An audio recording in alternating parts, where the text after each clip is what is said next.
All right, guys, really quick one today. We have Alex Perez taking on Tatsuro Taira in tonight's UFC flyweight main event. We have been kind of missing on the flyweights, and last time Alex Perez fought, I predicted that Mateus Nicolau was going to beat him, and I'm going to continue picking against him because I'm going to pick Tatsuro Taira to beat him.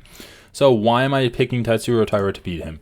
Well, I rewatched the Nicolau fight, and even though Perez knocked out Nicolau, I was really not impressed with his striking. To borrow a line from GSP, I was not impressed with his performance.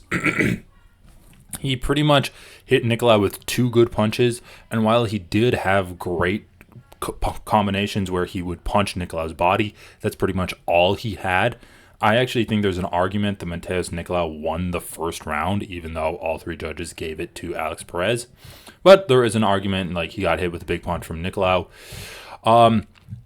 So again, he didn't really have that good of striking. He was able to time Mateus Nicolau's big right hand because Nicolau was being very stingy with what he was throwing. So Nicolau threw his right hand. He would slip kind of on the inside of it, counter with his own right hand. That rocked Nicolau in round 2.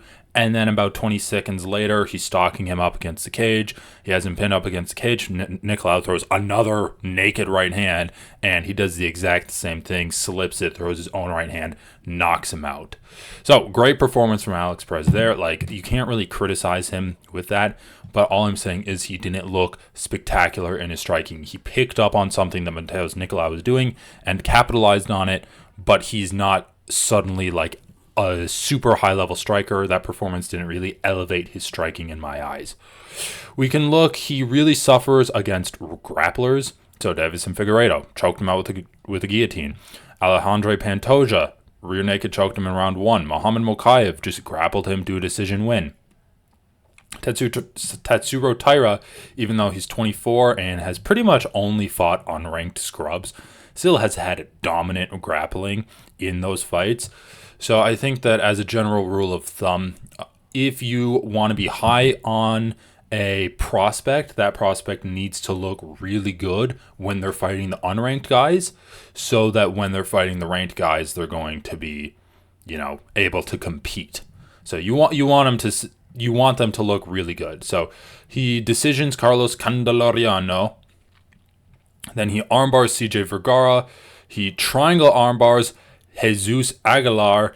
Then he beats Edgar Chairez by decision. That was actually a really good grappling match. You got to give it to Tatsuro Taira. And then he actually knocks out Carlos Hernandez. So he has been working on his hands. He's 24, and we've seen Alex Perez really struggle to grapplers in the past, which is why I'm leaning towards Tatsuro Taira. So when I was first thinking about this fight, I was like, okay, Alex Perez, he's not the best, but he's a seasoned guy. He has good skills. He has pretty decent anti-grappling. Tatsuro Taira is going to kind of struggle against him. Then I rewatched that Nicolau fight. There are a lot of openings that Alex Perez has.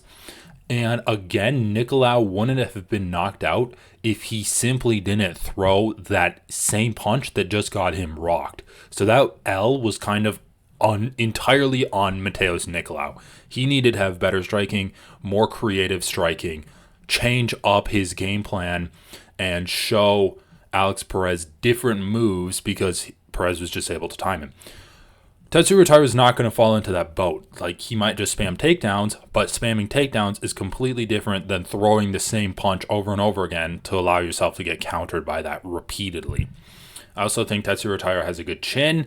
The only reason I'm saying that is because we've seen a lot of Asian fighters just get completely walloped and still come forward. I don't think his chin has really been cracked yet. So, he has that going for him. Alex Perez doesn't have the best chin. It's still pretty good, like standard for the division, I'd say.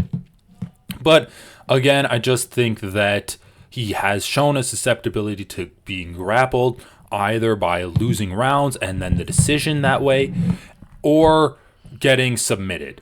And I think that's the highest path to victory for Tatsuro Taira. I don't know if Tatsuro has 5-round cardio, but I do know he has 3-round cardio, and I think he can win on the scorecards either through grappling Perez for 3 rounds, and obviously striking, that goes without saying.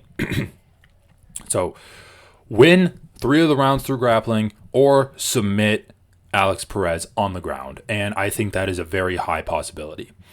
Again, a big reason that I'm not picking Perez is because I was not too impressed with his striking. I think Perez's highest path to victory is to tire out Taira, and by stuffing his takedowns, suddenly Taira's tired, and then Perez can start going to work, and maybe he'll lose round 1 and 2, maybe win round 3, maybe round 3 is kind of a split decision, and then wins by knocking him out in round 4 or 5. Anyway, let me know what your predictions are, and I'll talk to you after the fights.